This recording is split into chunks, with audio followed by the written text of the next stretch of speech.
Okay, we're live, Evan. All right, welcome everybody to Wall Street Reporter's next Super Stock, a live stream May 5th, 2022. We're back with NexTech AR, NEXCF over the counter, NTAR on the CSE. Evan Gappelberg, the CEO. Evan, welcome back. Thanks. Great to be back with you again, Jack. Evan, it's great to have you on a day like this today. It's always important for CEOs to be out there. The Dow is down, I don't know, is it 1,100, 1,200 points? NASDAQ is down 5%, 500 points. But, who's counting? Who's keeping track? Yeah, I mean, it's definitely brutal out there. I feel investors' pain, but I'm looking long term. And guys like I'm just going to throw out Warren Buffett's name. People use his name a lot, but I'm not using his name in vain. I'm saying Warren Buffett doesn't care about which direction the stock market moves day to day. He invests in businesses and companies, and investors that are watching and listening have to adopt that kind of same mentality that you're investing in trends, in businesses, in companies. And that's the thing that differentiates the successful investor from the investor that's constantly chasing after, the next stock that ends up not working out. Yeah, exactly. And I think, look, what I think is valuable for investors who are watching this to know is that, look, your background is, I mean, you're obviously the CEO of NexTech, but your background is really in the financial markets. I mean, you start off as a broker, you're a hedge fund manager. You're doing this for 25, 30 years, right? And I mean, you were at the beginning of some major trends. You've seen these things come and go. And you understand, I think your background is extremely valuable in terms of understanding what really matters in terms of how to create value, how to really maximize shareholder value, which is, I think, crucial. Because ultimately, I mean, again, I have a very controversial opinion. I know a lot of people disagree with me, but I think that the number one job of a CEO is to make the stock go up, is to maximize value. Now, you do it through business, however you do it. Nobody cares. All they want is the stock to go up. They want the stock to go from 50 cents today, we're next at 55 cents, to $50. That's all they care about. However you do it. It's true. It's true. And when the stock went up in 2020, everybody loved me. I got nothing but love They love letters. Now the stock's down. Villains. I get a lot of disgruntled investors. But you mentioned something, Jack, my track record and my history, and I think it's critically important for investors to know who is the captain of the NexTech ship, who is actually flying this plane. And my back record gives me Evan, it's not a plane, it's a rocket. This is the rocket. You're right. It's a rocket. It's an e-rocket. And so my background gives me a tremendous amount of perspective. Without perspective, you're kind of like in the fog and you don't really know what's going on. But because I have perspective, if you look at my career, starting actually in the late 1980s, the market crashed essentially right when I started, the 87 crash. And look at that as perspective. That was my starting point. Here we are today. The market's, kind of doing this mini crash. But along the way, I've learned an enormous amount, and I've had a tremendous amount of successes and some failures.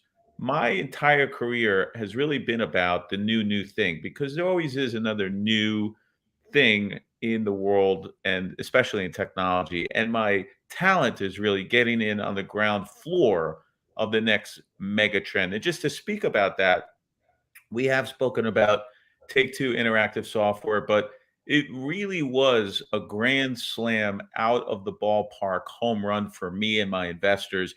It really did change lives of the investors that got into that stock when I took it public in the 1990s. It created billions of dollars in value. I know that there was at least one of my investors who told me that he was building a building on a college campus with some of the money he had donated to the college. So there's actual real value that I've created for investors, and they've taken that into the real world. I mean, that stock, it's probably a 200x return since, you know, the IPO or more.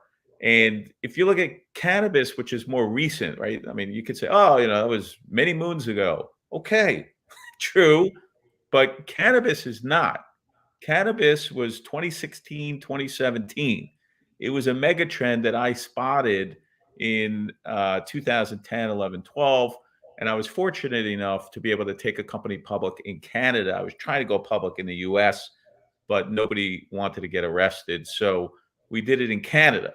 Again, early investors made 40x in 18 months. Now, NexTech is an interesting story because it's the most recent one. It's the reason why people are here and listening.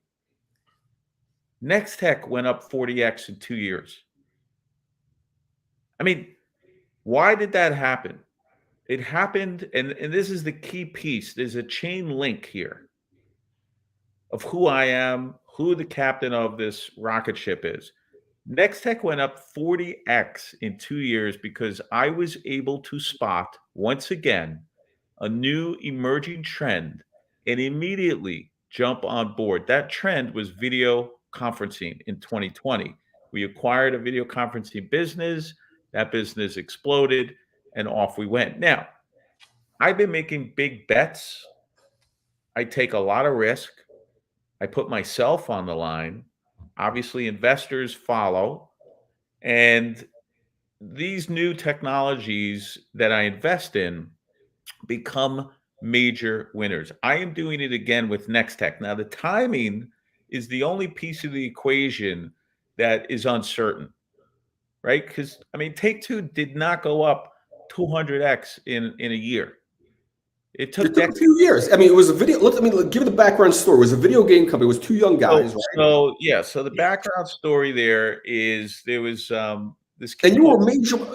Evan, you got to also tell people. I mean, you were a big part of the financing. You raised yeah, a big part of that IPO. I I think did. the private So placement and yeah, everything. yeah. So I raised 1/3 of the capital that took that company public. 1/3 of the float was essentially my book of business, my investors. And that company was doing some pioneering work. Take-Two was built on this idea. You know, the founder, this guy Ryan Brandt, who tragically passed away, the son of Peter Brandt, who's a newspaper magnate. He's married to Stephanie Seymour, the Victoria's Secret model. They were all actually in the elevator. I was in the elevator with them in their circle. Like, you know, this is again part of taking a company public is you get to know the founder, the CEO. That was Ryan Brandt. His father was an investor, billionaire, and his wife was a Victoria's Secret model. It was a very interesting time back Yeah, I then. Now, remember. Yeah. yeah. Now, that company had done something unique. Ryan had this idea of inserting movie clips, and he had Christopher Walken as the actor. So he created a mini movie clip and inserted it into the video game. Nobody had done that before. That's why they called it Take Two, like on a movie set, Take Two. Oh, I didn't know. Actually, I didn't know that. I Nobody never knows that. You would never heard of have to have been there in the early days to know that, right? So that was his original business. Now, Everybody knows it as Grand Theft Auto now. That's what they're famous for, right? The franchise. exactly. But guess what? They didn't actually build Grand Theft Auto in-house. They acquired it from a company called a studio called Rockstar Games, which is now part of Take-Two. So they actually did not build in-house that game. They went out and acquired it, much like NexTech has gone out and acquired lots of businesses, especially 3D AI and AR way. So there was these early days. We took the company public. It was a $5 share IPO with a warrant. So it was a one common and one warrant. At one point, I think I controlled 50% of all the warrants. I decided that this was going to be a big winner, and I wanted to own all the warrants. Maybe it was 60%. I owned a lot of the warrants in that company, and they ended up converting into common shares, and I ended up being a huge investor, a huge shareholder through my book of business. And it took years. By the way, the stock did not go straight up. There was the stock was volatile. There was some tough days. I remember when they were running out of money and they were trying to find financing. So it's never a straight line. It's just a mega trend that you get into. In the early days, it's always going to be bumpy, but if you stick with it, I mean, look at Take Two. It's worth 20 billion today. Look at the cannabis.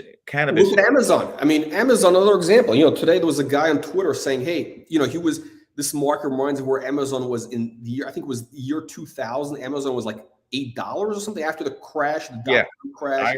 I remember. Yeah, I remember people were writing the obituary for Amazon. Amazon had a convertible note that was literally being called as the stock was tanking. And I remembered everyone was saying it's over. I think the stock got down to like $3 or $4. Seriously, it was like a cascading drop, and then it turned around, took off, and the rest is history. Now, if you look at NexTech, which is really the main event, I mean, I was a little early in 2018, no question. I've discussed it. Augmented reality. It was just. It wasn't. It Just was starting. just kind of Yeah, on the periphery.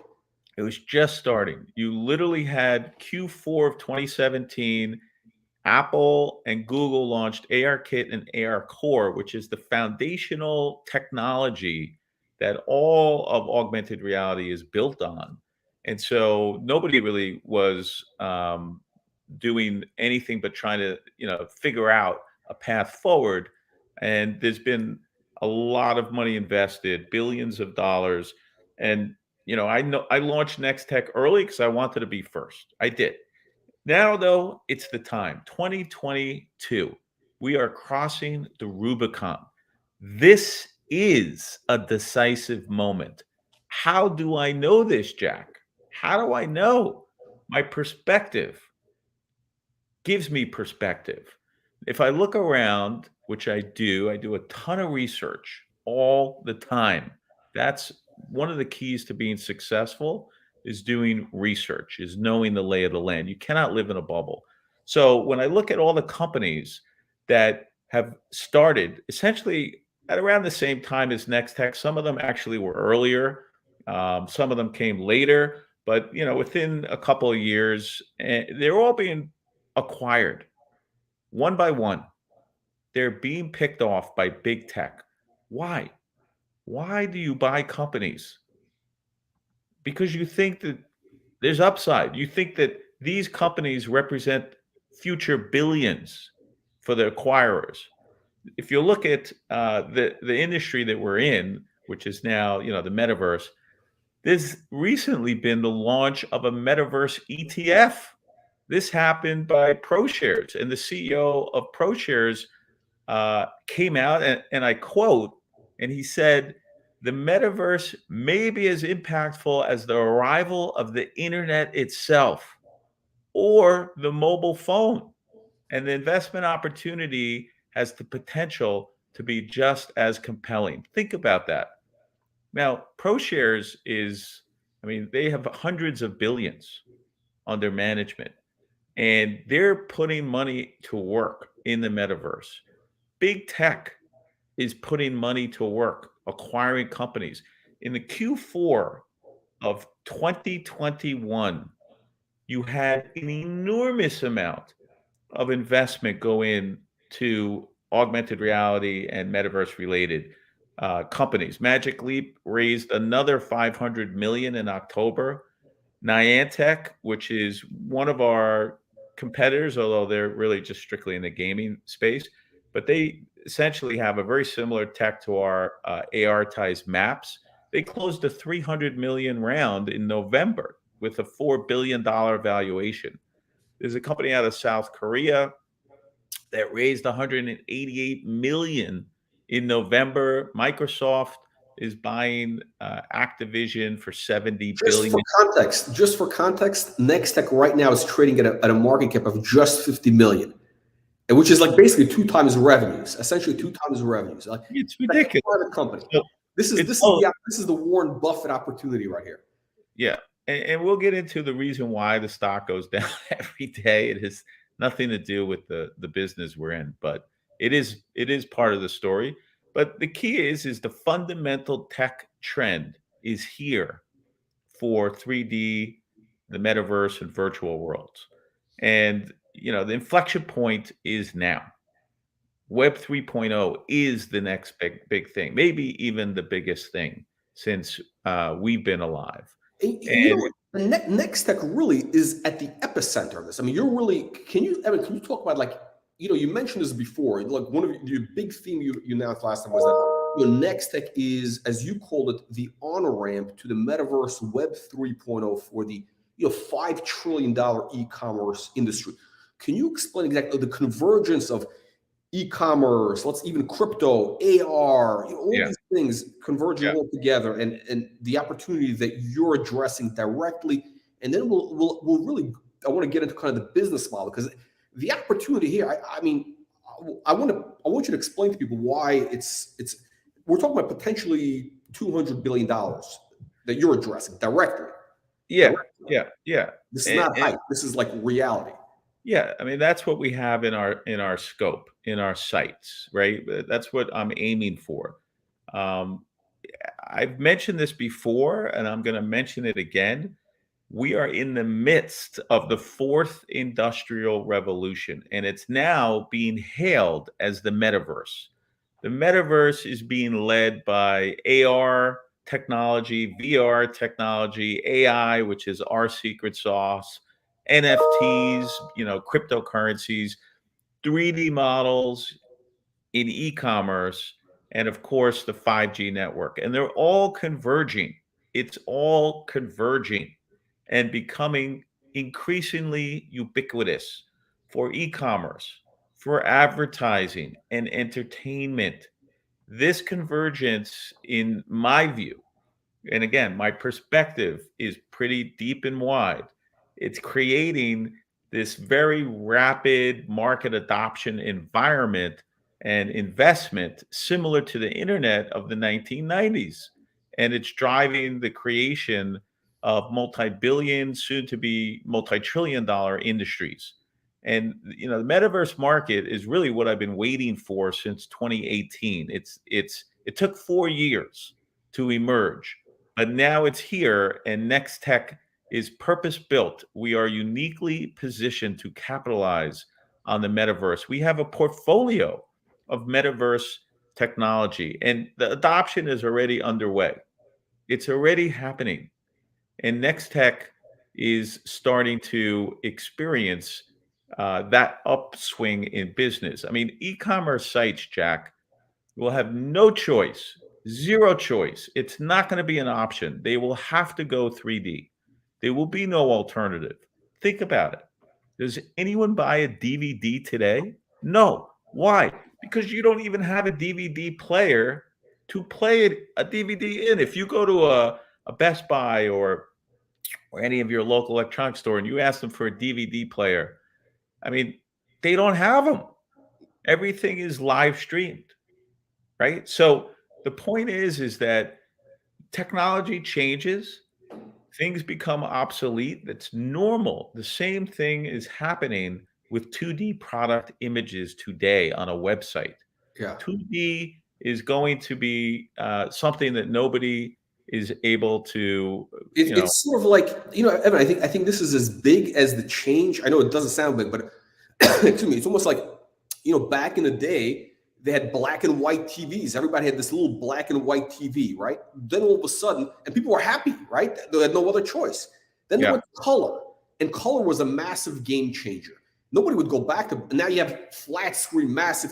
And the same thing is with e-commerce, because, look, here's the thing, and this is what we should talk about, because e-commerce, we know it's a $500 billion market, right? In the U.S. alone, In yeah. the U.S., right? And it's how are things sold right now? They're sold through these. You go on Amazon, you see a flat, color picture. It's a JPEG. That's it, right? Now, what you're doing is you're doing 3D, which is like a game. It's like going from black and white to flat screen color, 4K, 8K, whatever they call it, with everything. Yeah, I mean, it's 2D to 3D. It's a progression of technology. It's like the flip phone to the smartphone. It's like a VHS, DVD to now streaming, black and white to color, But the 2D, benefit, but 3D. the main benefit. I mean, it's just obvious, right? Yeah. And it's obvious to me that this is the top of the first inning. Evan, wait. Evan, it's obvious to, but we need to explain to the investors how big of a deal this actually is. Why is this such a big deal for this $500 billion industry? Because drive sales. There's 400 million SKUs out there, and what's happening is that in the U.S. alone, returns are $150 billion a year problem. 3D model returns alone can save US. We're global. Like we sell our 3D models globally. But in the US alone, we save the e-commerce industry $60 billion. Now, globally, returns are a $1.5 trillion problem. $1.5 trillion worth of products get returned. It's just this massive, massive, massive amount of money. This 600 billion that goes back into the pockets, 600 billion, 40% of that 1.5 trillion, which is lost money, goes back into the pockets of these e-com players when they use 3D. Now, that's not including the uptick in business where That's the big thing is 3D models, right? Your 3D models. Can you explain, because how much of an increase in sales are there when somebody goes from using flat, old school, yeah. JPEGs to NexTech AR? According to Shopify, which controls 56% of the market. So Shopify is the dominant player, and they've been at this for years, and they want their e-commerce sites to be successful, because if they're successful, Shopify is successful, right? If more stuff gets sold on the Shopify, they want to sell more. They want to sell more. Yeah, they want to sell more. They want to help their ecosystem sell more. So Shopify has declared the future of e-commerce is 3D. Why? Because 40% lower returns, 94% higher click-through, and up to a 250% higher conversion rate. So it's no longer like a nice to have, but because all the money saved and all the money earned, it's now a must-have, and we are the suppliers of bottom these line. 3D models. Yeah, I mean, bottom line is when somebody uses NexTech AR, they can essentially, I don't know, are they tripling their profit, their bottom line between, if you count the return savings, the increase in sales, reduction in advertising. I mean, It gets even crazier. We're creating a studio environment for product photography, so that if you have a new product that you're bringing to market, we can give you a 3D model of that product. You could put it into a virtual studio, and you could take product shots on your computer. You don't have to hire a product photographer, which can cost $3,000, $4,000, $5,000 a day to take photos, photo shoots, right? So that's actually a whole another multi-billion-dollar industry that's being disrupted because of 3D models. I mean, it's just logical if you're following, if you shop. I mean, believe it or not, I talk to people and they tell me, "Oh yeah, I've seen 3D models and augmented reality. I know exactly what you're talking about, and yeah, I love it."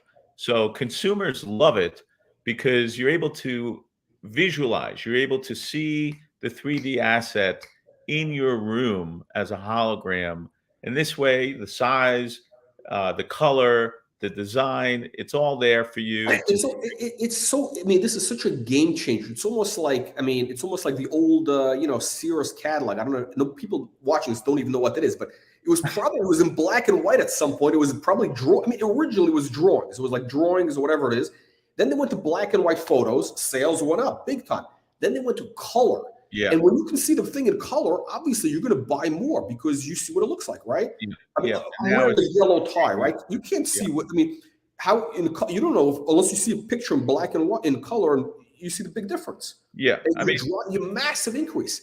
The solution that NexTech is providing is worth literally, if I did the math, I think it's a couple $100 billion. So I mean, so to me, the opportunity for investors is $200 billion. I mean, you're creating $200 billion in value for investors. What is that worth? What is it worth? Is it worth 20 billion? Is it worth 10 billion? Yeah. The stock right now is only 50 million valuation. So you got like a 40. What is it? Actually, is it 200x? Well, Whatever the number is, it's huge. 10x would be 500 million. 10x on that, which gets you to 100x, is 5 billion. 5 billion. So it's nothing. 5 billion. I mean, 100x. Yeah. So here's the thing. 100x. I mean, Jack, don't get carried away. We can't tell investors that this is 1,000x. No, let's settle with 100x. We haven't had, we've had 10x, we've had 10 baggers, 20 baggers, 50 baggers. I think it's only destiny that NexTech is going to be that first 100 bagger, because you look at it, the problem that you're solving for the industry, you're creating $200 billion worth of value, right? At some point, look, right now we're in a bear market. At some point, it's gonna turn around. It's gonna be done, and then investors are gonna be looking at, again, like AR, Web 3.0. The value that NexTech is bringing is worth $5 billion. You're $200 billion in value. Is it worth $5 billion? I think so. There's your 100x. Yeah, and it gets more interesting. The more you peel back the layers of the onion, the more interesting it gets. There's very few competitors. Most of our competitors either want us to acquire them because it's just too difficult for them, or they've been acquired and they're no longer competing with us, right? They've just been gobbled up by big tech. And so in the end, I actually think that we will be the dominant 3D model supplier for the whole e-com ecosystem, which of course is massive. As we've mentioned, there's about 400 million SKUs that we've identified, and we're already in market, in motion. We're signing contracts with all the biggest e-com sites in the world. I mean, Kohl's, CB2, Crate and Barrel, the largest marketplaces. We've integrated with Shopify, BigCommerce.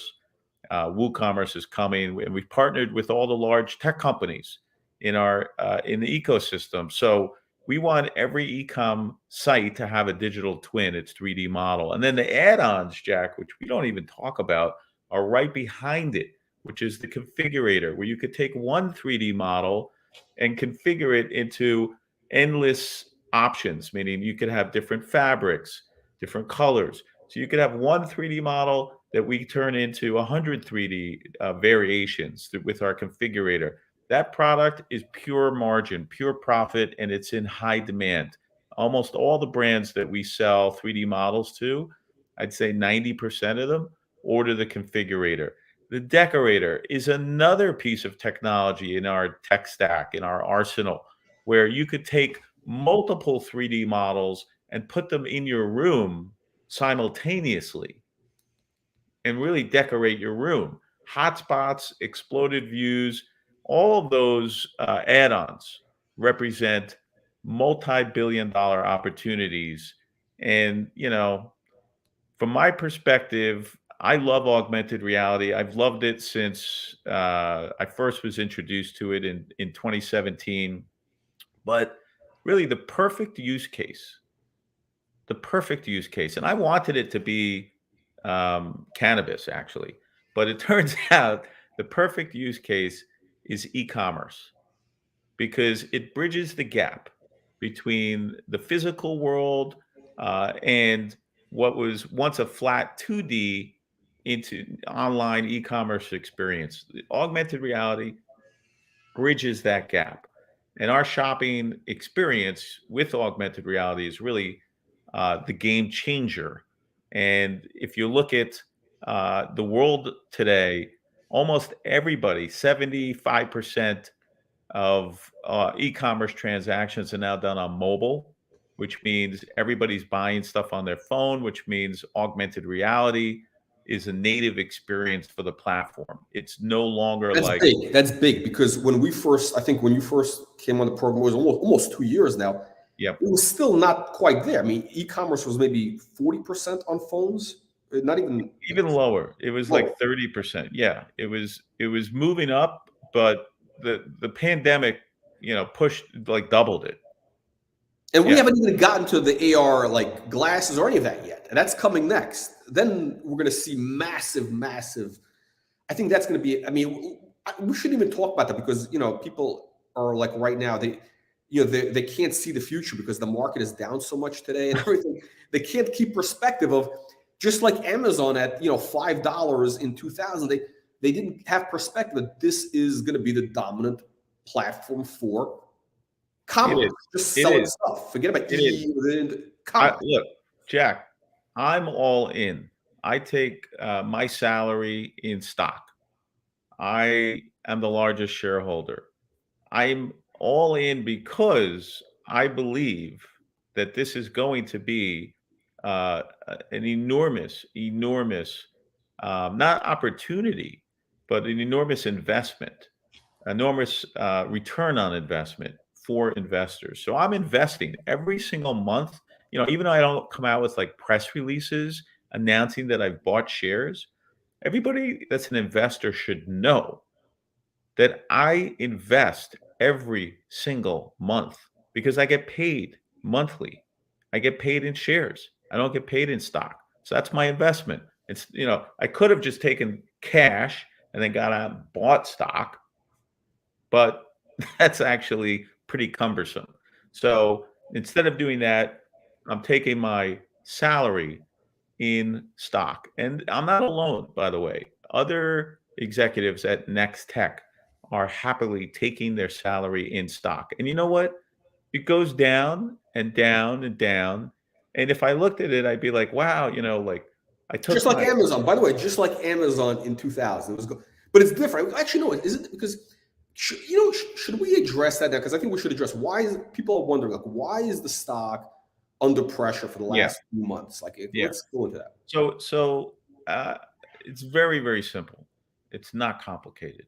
So in a bear market, you have less liquidity, right? So that's an element. But when you have less liquidity and you have a whale seller, I'm calling this whale seller, basically what it is. In January, we did a financing and raised $10 million. We got $10 million in growth capital, which secures our future, in my opinion. That investor is not a long-term investor. Yeah, it's a hedge fund that basically they It's just a hedge they fund. capture warrants. Yeah. Yeah, they got some warrants and they're bloodletting. It's bloodletting. They're selling every day, whatever it is, 50,000 shares a day. We've seen this happen. This happens all the time with Canadian. They can do a private play, and this is people have to deal with this pain for a couple of months. Yeah, and then think of it as taking a beach ball and holding it under the water in a swimming pool. What happens when you let go? Exactly.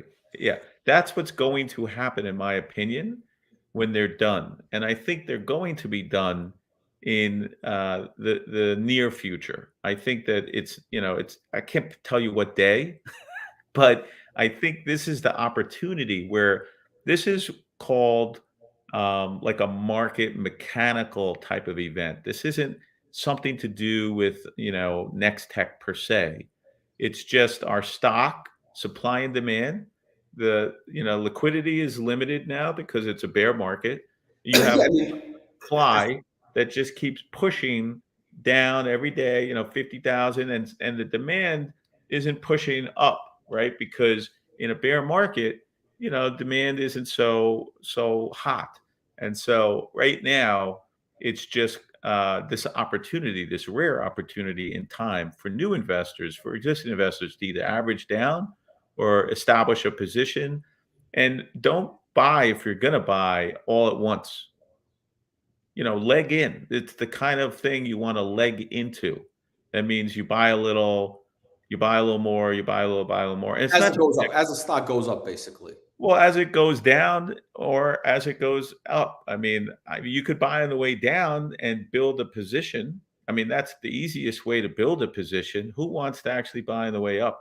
The reality is it's the weirdest thing.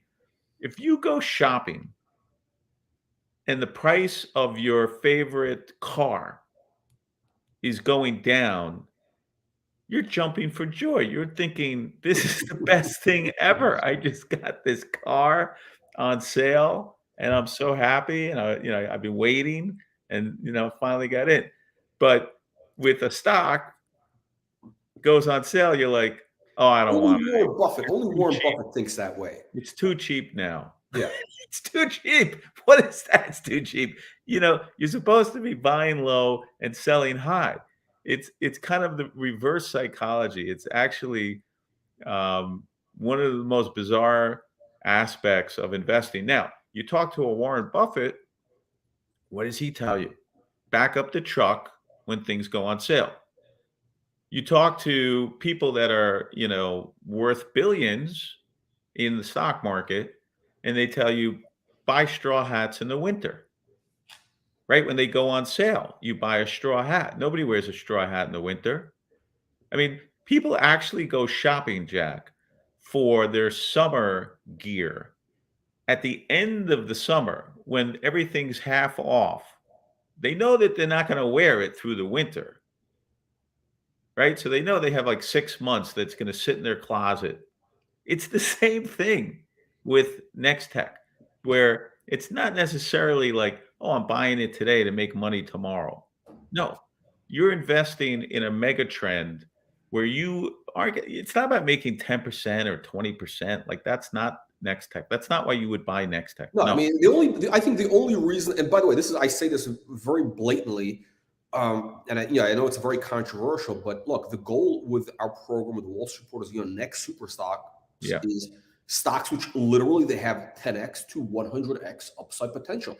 I don't, when you're talking about penny stocks, I think that unless you're going after a 10x or more, you're basically going to lose money because, to go after a simple double or triple, the odds are too great. These are very high risk stocks. I mean, NexTech is high risk, right? It's a high risk stock. It's not for widows and orphans. Let's be very candid. It's definitely not for widows and orphans, but think about it. I think about it like this. I think about high risk, high reward. Yeah. Right? Asymmetric. And it's right here. What's the risk? The stock is going to go to what? It's going to go to 50 cents. It's going to go to 45 cents. The upside could be $5, could be, I don't want to say $50, but let's just say the upside could be very big. The upside could be very big, 100x. I would argue that over the next, there's so many transformative things happening. Think about what happens, Jack, to our stock and our company when the glasses come out. Yeah. I used to talk about it 2 years ago. Yeah. That was going to be a catalyst. It hasn't happened yet. We were expecting it because Apple was they got delayed. Facebook, but hold on. But even bigger than this, let's talk about something that's real right now, right? So I want to talk about traction because, people who are watching this are going to think, oh, these guys are just pumping the stock. They're just trying to hype this. No, we're talking about reality, right? Let's talk about real traction. Google, right? Everybody knows Google. Google now is giving higher search engine ratings, putting up higher on scale on the rankings if you have the AR, if you have the 3D models, right? Yep. Google is now indexing 3D models higher in organic search. And that's going to drive, so there's so many things that are pushing this adoption of 3D models, of these AR 3D models, and essentially driving customers to NexTech.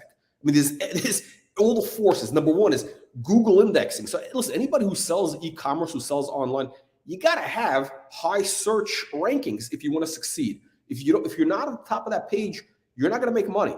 And number two is you got to have high click-through rates. If you don't have high click-through rates, you're going to lose money. And if you have high returns, again, I think it's going to be impossible for people to do business without the 3D models that NexTech is doing. So, Evan, I want to ask you this. Every week that goes by, we're seeing more announcements of new companies, blue chip brands that are adopting NexTech, that are signing contracts, signing up with NexTech to get the 3D models. We're seeing a snowball. It's really a massive snowball that's building and building, and it's not today. It's been going on for 2 years, and it gets bigger and bigger and bigger now. What are these guys telling you? When you talk to these blue chip brands, like what's the reasons that they're going with NexTech? Yeah. So you know what, Jack? I don't know if you're okay with this, but just as a spur of the moment, I'm thinking that we could do a screen share and I could show you this email, which it talks about the Google indexing that could, I could just read it to you. Google has notified us, that's NexTech, that 3D indexing for search is now generally available literally starting this week. So this is all real time. This was Monday, April 18th. And, previously it was not available generally. Okay. So ARTize 3D already injects the required tag automatically. If you have a WebAR 3D tag live on your site, our team have built in such that we can update the schema dynamically, even if it changed without the need for customers to redeploy code. Your site will need to trigger or re-index on Google. Google said it will take 2 weeks roughly for 3D models to start appearing in search results. It is now available to anyone who knows about it. If you have a 3D asset with the right schema, it will get indexed. Google whitelisted some of our clients, Kohl's, Pier 1, Lighting Plus, last year as part of their private beta. We are not special anymore, is what my CTO is saying. Here's a background. And, he wrote like a whole paper about it. Okay, so it's the mainstream adoption it's like everything is starting to happen now. I mean, this is it's like listen, Amazon was early to e-commerce in 1996. Nobody was buying. Everybody said, "Oh, online." Yeah, I'd say they were pioneering. Right, and all of a sudden, boom. So so let's get. By the way, we're going to get into some audience questions. We've got a bunch of great questions I want to get into in just a second. Okay, so Giordano is saying, okay, black and white to color TV, best example is it parallels what NexTech brings. 2D exists because nothing else existed. Right, there was no other choice. You had no other choice. Now, radio. You could listen to the radio. You can listen. Now 3D exists in scale, and we're going to talk about scale for all. Instantly upgrade your business to next level. Evan, this should be your new logo. Get to the next level with NexTech. Level up, as they say, as the kids say, level up. Next level with NexTech. Yeah.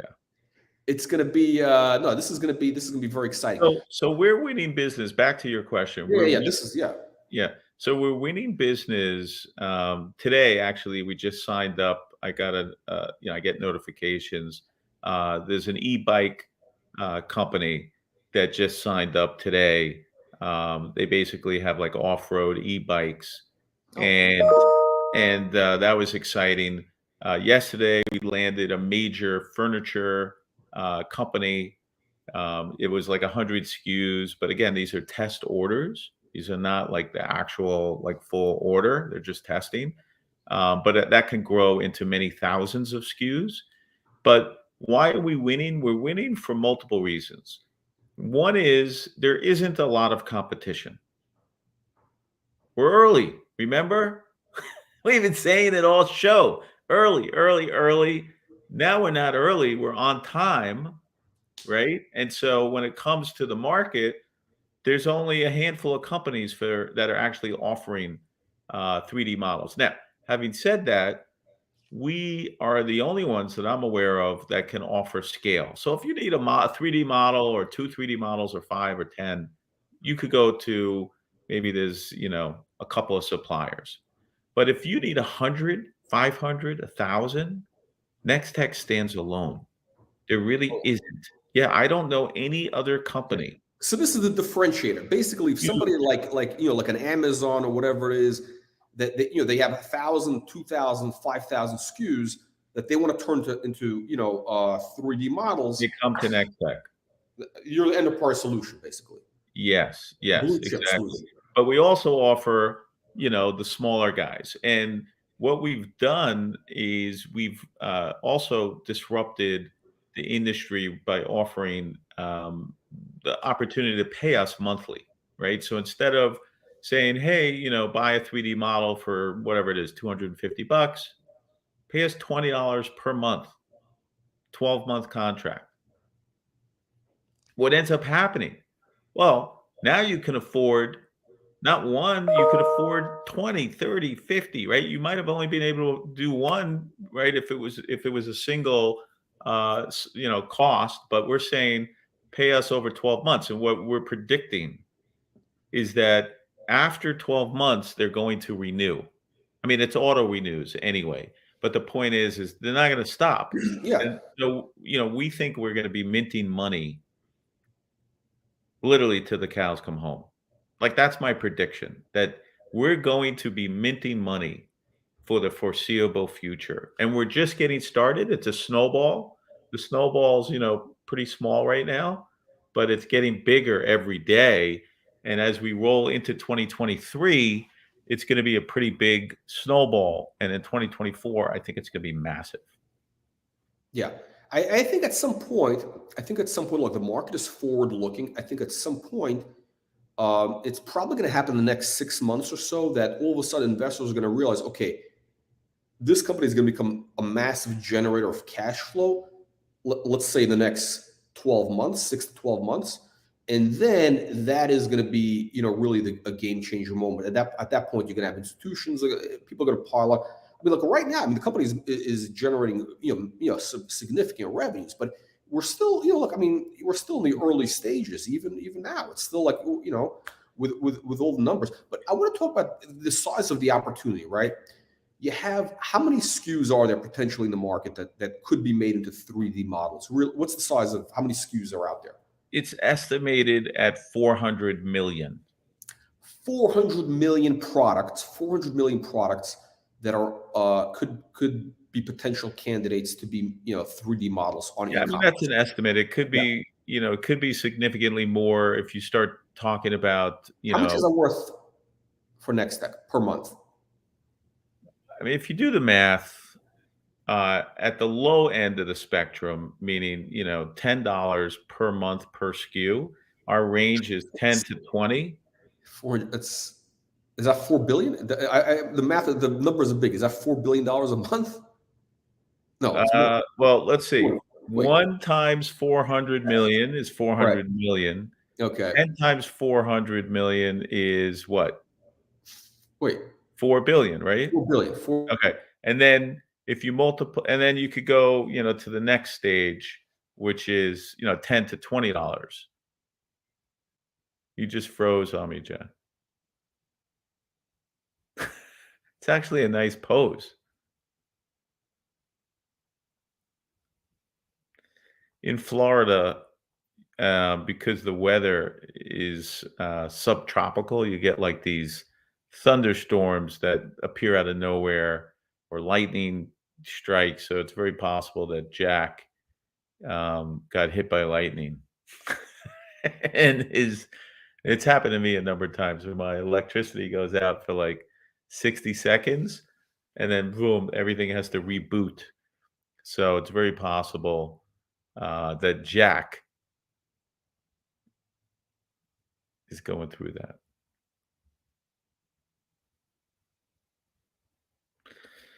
So, I don't know if you can see me or hear me, but I'm assuming you can. It says we're still live. So When I think about what's happening with the market today, interest rates going up, real estate has gone through the roof. Everybody that owns real estate is feeling pretty flush these days, and stocks have done phenomenal from the depths of the pandemic. But you're now having the cream, which is the top 20%, being lopped off. The Fed the market has gotten quite distorted, where you have prices that normally don't go up 20% or more in a year, like real estate prices or food prices or wage increases. I mean, historically, somebody asks for a raise and it's what, a 5%, 10% raise? I have employees, not just me, but I talk to other companies, and everybody's asking for 20% raises, and their rationale is not actually ridiculous. They're saying, "Well, everything costs 20% more, so all I'm really asking for is a wage increase to match my cost of living." And so there's this enormous amount of stress and pressure on the economy. The Fed is stepping in and doing what they do, which is just, raise interest rates. And so that's creating disruption in the market where for a period it was just all Goldilocks. It was just this, low interest rates, anything goes type of environment. And now it's I'm not sure how high interest rates are going to go. Even cryptocurrencies are going down. If you look at crypto, um, it looks like it's getting riskier by the day because is crypto a must have or a nice to have investment? My view is it's a nice to have. And I'm a crypto enthusiast.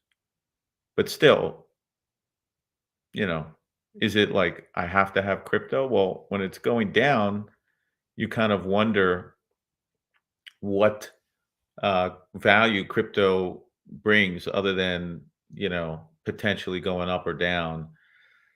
It's not like owning a business.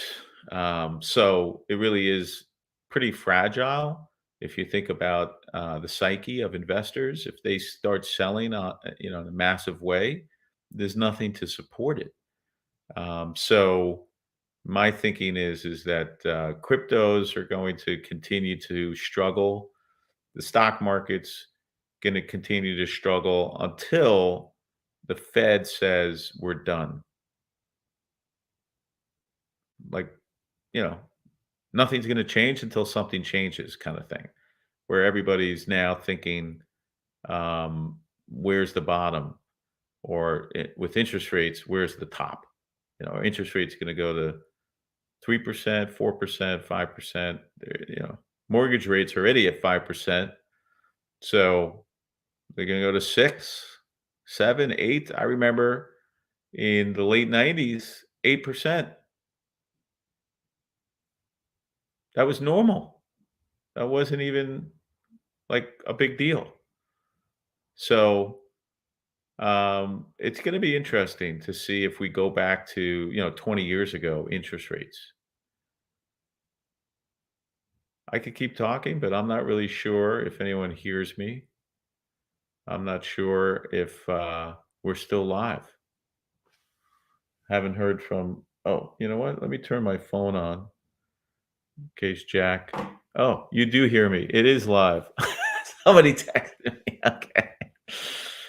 I don't know if anyone wants to hear me rambling about what's happening in the world today, but I will just continue for another minute talking about the war in Ukraine, which is should be top of mind for everybody.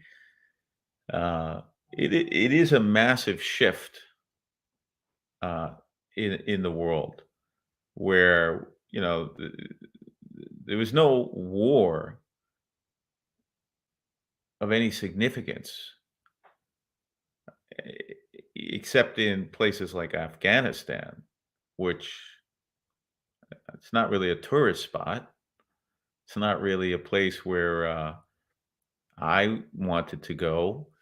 Um, so it was kind of off the radar.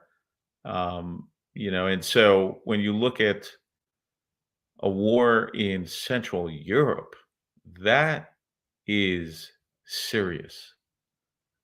It doesn't matter what country. It happens to be Ukraine. It could have been any country. To have a war in Central Europe is a dramatic shift of the psyche of human beings, in my opinion. Up, here's my friend Jack. Jack. Jack's back. Jack, you wouldn't believe it. I've been having a conversation about inflation. I was just getting into Ukraine. I was just rambling on, trying to entertain the audience. I have no idea if they are entertained or not because I don't get any feedback. But I've been keeping things going. Okay, so yeah, apparently, I was gone for, I don't know, was 10 minutes or whatever it is. Here we are. Yes. Where'd you go? It's the internet. We have excellent quality internet. I got the Commodore 64 computer with the 56K modem. So the question, the big thing, I mean, I think it's hackers. I think it's the Russian hackers that are trying to like bring down the American e-commerce system. I think that's what's going on. So because they know this is the American consumer is what's driving the economy, and they know that if they bring down this live stream, that's going to really, I mean, they know that NexTech is the big hope for e-commerce globally, and that's what they want to do. They want to bring down e-commerce. These Russians. Blame it on the Russians. As always. It's funny, Jack. Wait, it's hilarious. So during COVID, whenever I saw anything, I that was a miss, I'd be like, oh, blame it on COVID. Like someone gets a flat tire on the side of the road. Oh yeah. Everything is late. Oh, it's COVID. Oh, it's COVID. Right. Yeah. So now, it's the Russians. Wait, so Evan, so big thing is this, right? You have the big opportunity. We were doing the math. I think the math we were trying to do, the 400 million SKUs. Yeah. I think the math crashed the internet. So we were at 4 billion to 8 billion per month, which is 48 to almost 100 billion in ARR. So in theory, you could be doing 50 billion. $100 billion a year. That's the realistic market that you're addressing. Look, of course, NexTech is why do you think so small? I don't know why you think so small. You're only talking about our augmented reality 3D for e-com. Do you forget that that's not the sum total of NexTech? I think you forgot. That's right. We have the maps. The maps. We have the ability. That's like the Google on steroids. Basically, you're the Google Maps on steroids. It's like hold on. I'm going to address that in a second. We'll get to that in a second. But I want to say, so in theory, you have potentially, this $100 billion. You're not going to get down. But no, it's called a TAM, total addressable market. Okay, but it could be, but it's very possible that if we get a billion, if we get 1%, that would be massive, right? Yeah. I mean, even if you got, I think the game changer for NexTech is if you can show, let's say, even 10 million in pure AR revenues. Now, right now, a lot of the revenue is coming from the e-com business, which is really, it's kind of been like your lab, your development lab. Obviously generates revenues, but it's really been a development lab for your AR stuff. Yes. But once you go just 10 million in AR, I think the market's going to like have this, wake up moment. And, you're going to be like Matterport. Matterport at some point was high flying. It was, what a 20, 50 billion valuation. Yeah. When we hit 10 million, we're going right to 20. And when we hit 20, we're going to 50. We hit 50, 100 million is next. It's just going to go, when it goes, it's going to go. Great question here. Home Depot, how many SKUs do they have? They have 200,000. Can you answer this question? Yeah, we would deliver that to them inside of 12 months. That would be very comfortable for us. Like it would be a scale up, right? So let's say it's a 12-month program. Q1, you deliver, let's say, 20%, 10 to 20%, and then Q2, it's 25 to 35%, and then 3 and 4, you kind of finish it off. So we are getting hits on that scale, and it's Whale customers. You're getting whale whale customers. customers. It's definitely doable. I believe we're the only company that can deliver on that kind of scale. Okay, so this is big. This is a real big thing because at some point, okay, I think this is the most important thing you've talked about in the last, I don't know, in 2 years. Here's the big game changer. Everybody knows, e-commerce has to shift to 3D models, to AR. Everybody knows that. Everybody's going this direction. Google's pushing. Everybody's pushing them. And we're not talking about little mom and pop. We're talking about potentially somebody who's a massive e-commerce player, or anybody who's a massive retailer, massive SKUs, whatever it is. If they want to go scale, if they want to commit to this, NexTech is the only game in town for them. To do it at scale, you're the only game in town. Yeah, that's the feedback that we're getting. And that's why we keep winning. And that's basically what's happening is we're getting tested. They're testing. So we're working with these big names, and they're throwing us some business, and it's like, hey, let's see if you could deliver. Everyone talks the big talk. It's like e-commerce. It's like people, in 1996, they say, hey, let's try to sell this, this thing on the, the Beanie Baby on Amazon, eBay, whatever. All of a sudden, boom. Well, any new tech, everybody always is going to test it out, right? Because we actually integrate with their website. It's not like, they just take the 3D model and walk away. We integrate. There's a whole cloud content management system. And so we become their tech partner.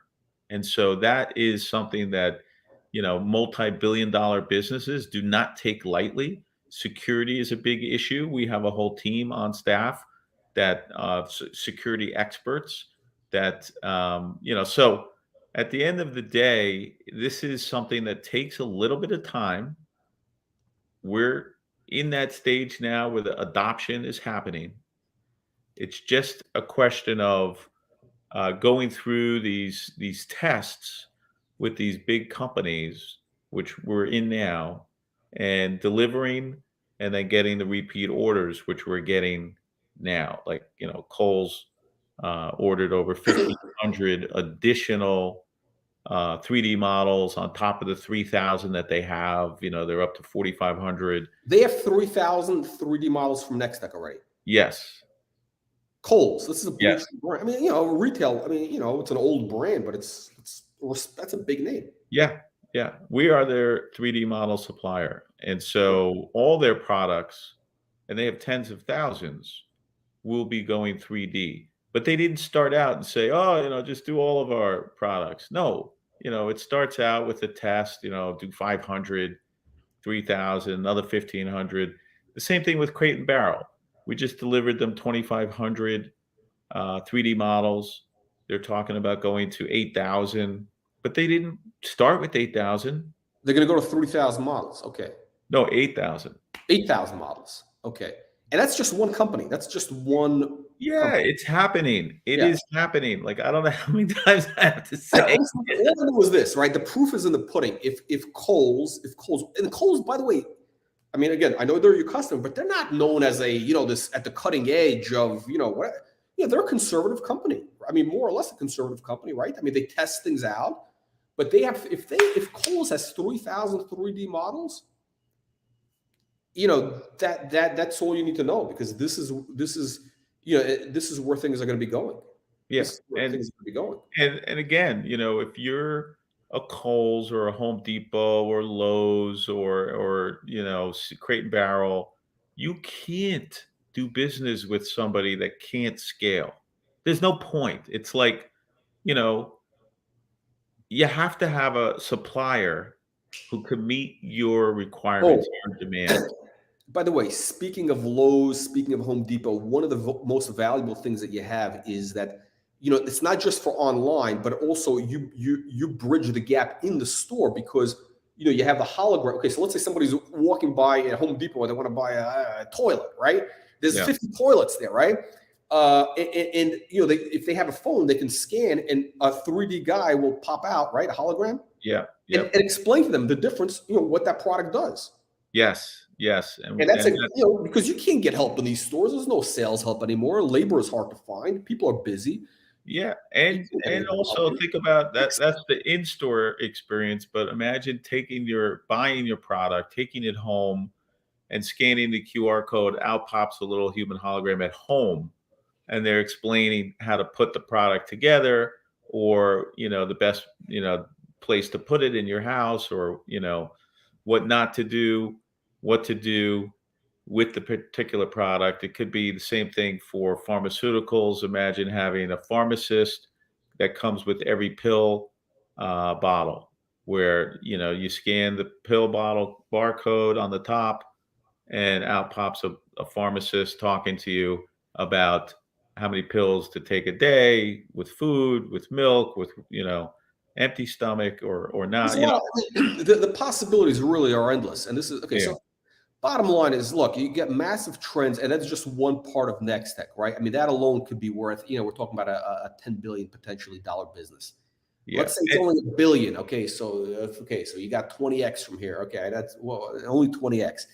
But okay, but meanwhile, NexTech has in it, and this is what we talked about last time, and we'll end on this note. And actually, we're going to get to some questions. We got a great questions we're going to get to, but I want to kind of end on this note. From my questions is, okay, last time you said there's a lot of value trapped in the company. You have a bunch of operations. You had Paul Duffy, the president, made a demo last time with the maps, which it could be a huge game changer for the mapping for indoor. Like that could be the equivalent of like Google Maps. I think wasn't MapQuest? Didn't Amazon? Who bought MapQuest for like billions? MapQuest, but maps are a huge business. But this is indoors. Then you add the monetizing the space with ads. It's like Google for maps. Yeah. And so that metaverse technology is potentially a perfect spin out where NexTech investors would get a stock dividend. We'd be able to spin it out as its own pure play public company. And we believe that there's multiple products that could be turned into businesses inside NexTech as spin outs.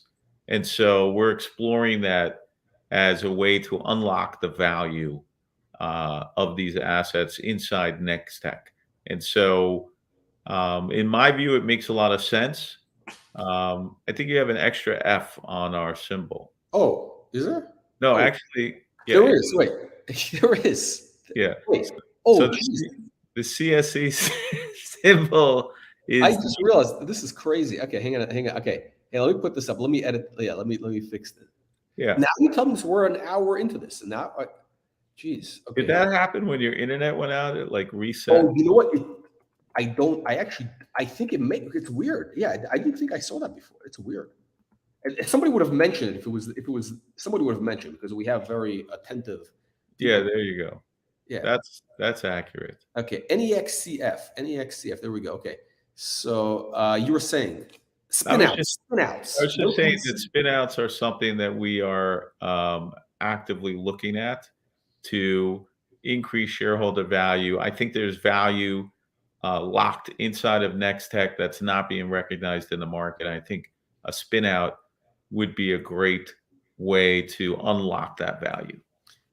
Okay, let's get audience questions. Okay, the restaurant news today. We'll get to that at some point later. I don't think we're gonna. This is more. Look, bottom line is this shows constant progress. This is not a company that sits still. When roughly do you expect to be cash flow positive? It's very difficult to talk about being cash flow positive. We're in the go-go days. We're signing up customers. It's a snowball effect. Ask me that same question in 3 to 6 months from now. Can you comment on Snap? What is, I guess, Snap? I love Snap. If you go back to 2019, in 2019, Snap was trading at $9 a share, and I went on. Still have the video clip. I was on a TV show, and I told all the audience that Snap is going to snap back, and that everybody should load up. As I had purchased a large position in Snap because of their augmented reality focus. So Snap had a huge run, and right now it's just getting pummeled, with the market. So I don't know if there's any news out today. I didn't see it, but Snap's augmented reality, but it's for their own walled garden. Any possibility of NexTech using crypto? We do today. We take crypto for payments today. Wayne's asking, what percentage of the e-commerce market have you captured in 3D? What a great question. What percentage do you have so far of this? I want you to divide, 400 million by, let's just say 40,000. What is that? Very small percentage. Big opportunity upside. Yeah, This is tiny. It's tiny. It's de minimis. We really have not captured. We haven't even captured 1%. Yeah. Black. Okay. Black. Okay. Let me see. Okay. Oh, here's a great intro. Evan, can you please befriend Elon Musk? Make him tweet about. Okay. I love the transparency and your monthly, sometimes weekly updates. So here's the important thing. I mean, like, I think what's really important I'm telling from my perspective, like, I think it's extremely important for companies to, I see news flow as it's critical for investors. I mean, it's transparency. You want to know what's going on in the business. And very few companies do this. Very few companies, take their shareholders, seriously, like the way NexTech does. I mean, NexTech is basically hyper transparency. That's what I love about you, Jack. To be honest with you, the biggest value that I think the Wall Street Reporter brings is that you provide a platform for CEOs like myself to be able to speak directly to their investor audience. I think it's critically important. If you think about it, a public company should be public with their information, but they operate like private companies, right? Because the reality is this takes time. This takes hours of preparation. Yeah, it's hard work. It's hard work. It's hard work. And you put in the hard work. I put in the hard work. Not everybody's willing to do it. I don't, especially maybe in small cap land, but I would actually, I find tremendous value in what you do, Jack, as the Wall Street Reporter, because you actually operate like a reporter. You are really the embodiment of a Wall Street Reporter. And I'm not just saying that. I mean it, because I mean, for if you look at, all you have really are talking heads. Like I call them, like weather people. Yeah. Like your competitors basically just report the weather. Today NexTech announced, Restaurants Canada. Tell us about that. Whatever, right? And so, it's raining out today. What is tomorrow? So, but you're actually trying to understand the background of the CEOs, of the companies, the origin story, the future potential, what's happening today in the market, all of that. And that's reporting. That's not, I mean, look, investigative reporting. I mean, clearly you have a positive bias. Of course, yeah. But I mean, I want to know what's going to make the stock go up 10x. I mean, legitimately, like, is there a path? And again, I'm looking for the companies that have it, and I want the CEO to tell us what's the path to get there, because a certain percentage of them will get there. So, but yeah, the hyper transparency is very important, especially today. Like, a lot of CEOs. I mean, we've had a lot of CEOs cancel live streams this week. There's people who are not picking up phones this week in, all over Canada, whatever. People are hiding in the basements, right? And again, the market's down 1,000 points, and here you are. You're talking to investors, answering hard questions. I mean, it's. I didn't know that CEOs are canceling, like they're literally hiding. No, people are hiding. People, because look, the thinking is this, especially in the Canadian markets, where NexTech trades. I mean, NexTech really, we're in America, but NexTech is really trading in Canada for the most part. And, the mindset in Canada is, okay, when the market is not good, or actually the mindset in the micro cap world is, okay, if the market is not good, we're not going to be out there. We're not going to be promoting the stock because we're not going to get any, we're not going to get any results out of it, because these guys are short-term thinking, or they're thinking what's in it for them. Yeah. What's in it for them? What's in it for us, right? Whereas NexTech is basically, your thinking is, hey, we're a public company, we owe it, it's a duty.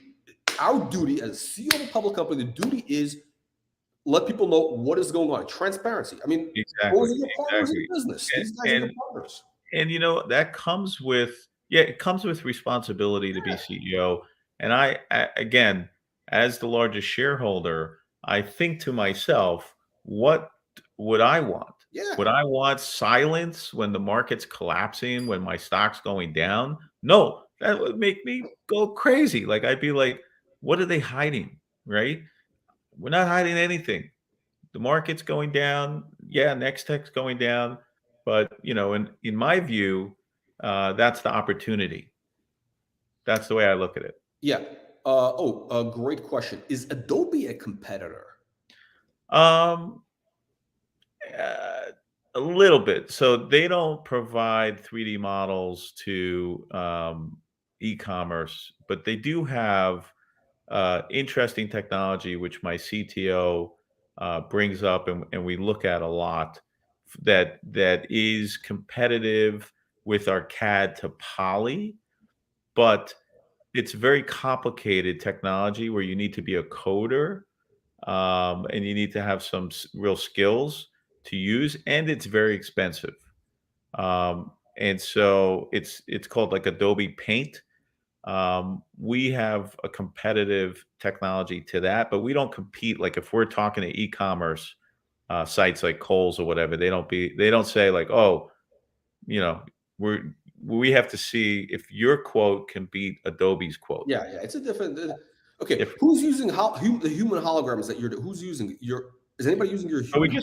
we just announced the deal with Bothwell Cheese up in Canada, the largest cheese manufacturer. Their packaging all has a hologram trigger on it, but we're really getting ready to launch our hologram business as a 2.0, where it's got a web AR component to it. Right now, you need an app, but we're going to bring forward technology where you will no longer need an app. You'll just be able to scan a QR code and have.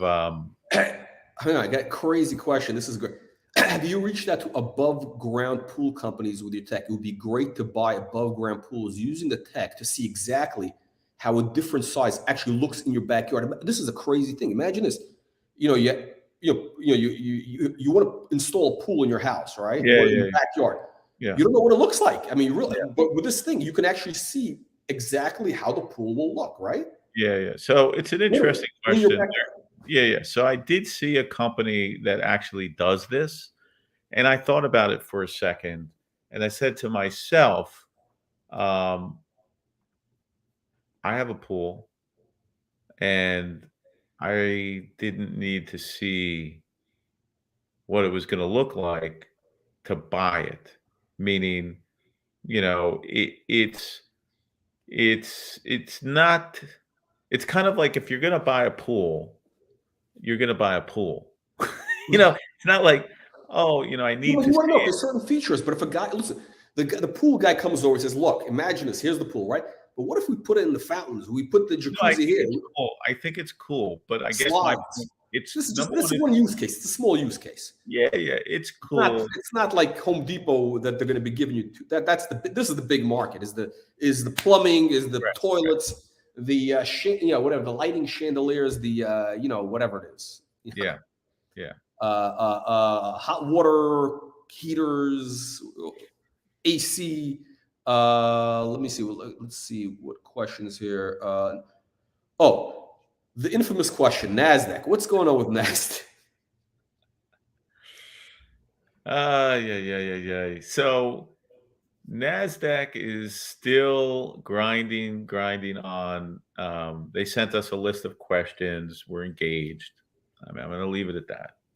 It's gonna. I don't really care about Nasdaq because look, if the stock goes to $10 here, who cares? Even forget about 10. The stock goes to $5 here. You get a 10x from here. I don't really care if it's on Nasdaq, New York Stock Exchange, pink sheets. I couldn't care less. Who cares if you're gonna make 10x upside or 20x? Who cares where it trades? I think Nasdaq is highly overrated. I mean, really, I think it's very overrated. How many shares, Evan? How many shares do you own? The guy's doing a personal report on you. Just around 10 million. 10 million shares. Okay, so you're motivated to see this thing. Yeah, I'm motivated. I'm here, aren't I?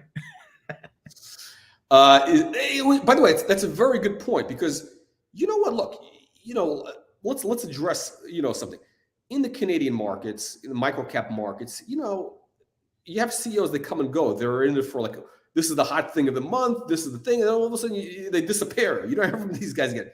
You haven't disappeared. You haven't gone anywhere. You do this for all this time. I mean, and the stock went up already. I mean, you could have cashed out many times. Maybe I should have. Right?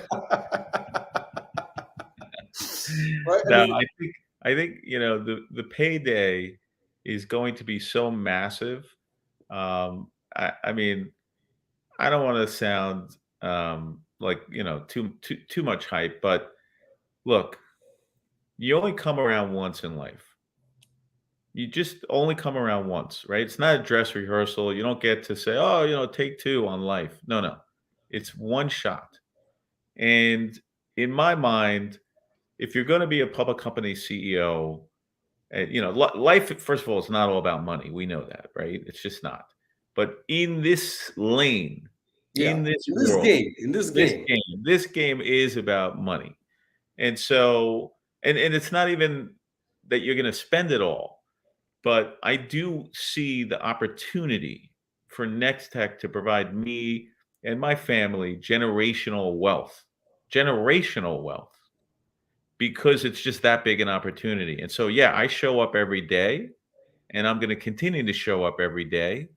And I look at this as that once in a lifetime, my lifetime opportunity to be able to generate generational wealth.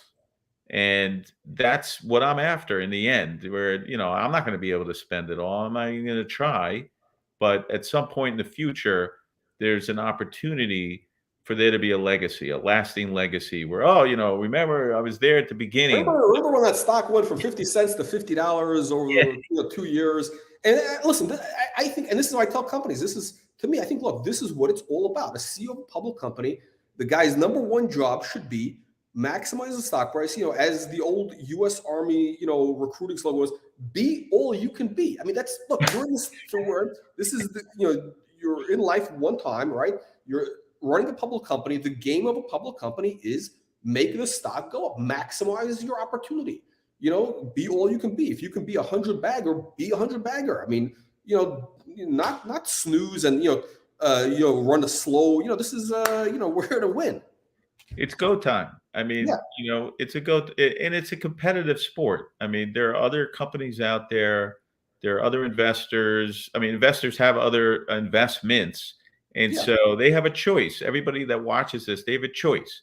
They can invest in NexTech, or they can invest in, I don't know, someone mentioned visibility to me, or some other, junky stock. Like there's some, investors that are in these drone stocks that whatever. So there's all these companies out there that have other CEOs, other jockeys, and they have other opportunities. And in my mind, this is the best opportunity in this space. Jack froze again. I wonder if he is going to disappear for another 10 minutes. We'll go back to Ukraine if he disappears. Oh my God. No, now I see you. Okay. Jack, you might have to get better internet. Yeah. So I want to basically kind of listen what you're saying. You're still breaking up a little. Okay, let me just Let me see if I can correct. Okay. Okay. Let me see. The point is, I see of a guy. He's a famous. He was a trainer for, Mike, So basketball guy. Jack, I think your internet is still not working properly, so you're all blurred and everything's stacked. So look, we've been on for an hour and a half. Yeah. So let's maybe we could wrap it up. Yeah. So can you hear me okay now? Yes. Okay. I was going to say this. Look, this is I think for investors important to understand, right? There's a guy who's the coach for Michael Jordan, his personal trainer for the whole time when he was with a big champion. I'm not I don't know anything about this, but on YouTube you can see this guy. I forgot his name. He wrote a book. He wrote two famous books, one called Winning and one called Relentless. It's all about the mindset of winners. He also was the trainer for Kobe Bryant. Again, I don't know these. I mean, I couldn't care less about basketball, but it's fascinating. And what this guy said is very interesting. Look, there's a big difference, about the mindset of the guy who's the champion at that level of the Kobe Bryant and Michael Jordan versus a guy. Look, and he said something interesting. There was a lot of guys that he trained who had much more physical talent than those two guys, much more. But they didn't have that competitive drive. They didn't want to be. They weren't willing to make the sacrifice and do what it takes to be. And their focus was they want to be the best. They want to be the best at what they do. And I think for investors, what they have with you is, you're the guy who wants to be the best in this game. The game of the microcap world is you want to be 100 bagger, and that is it. That's it. That's the thing. And you're willing to do whatever it takes. And we've seen you're 100% relentless. I mean, news flow week after week after week. Good market, bad market, down 1,000 points. You're still here. Next week, and like Michael Jordan or Kobe. I'm going to end on that note, unless you want to say something. I would just say I love it. That's exactly what my mentality is. Relentless. Evan, we'll see you at $50 whenever that is. Thank you, everybody, for joining our live stream. Apologies for the internet connection. See you all the next one. Thanks, Jack.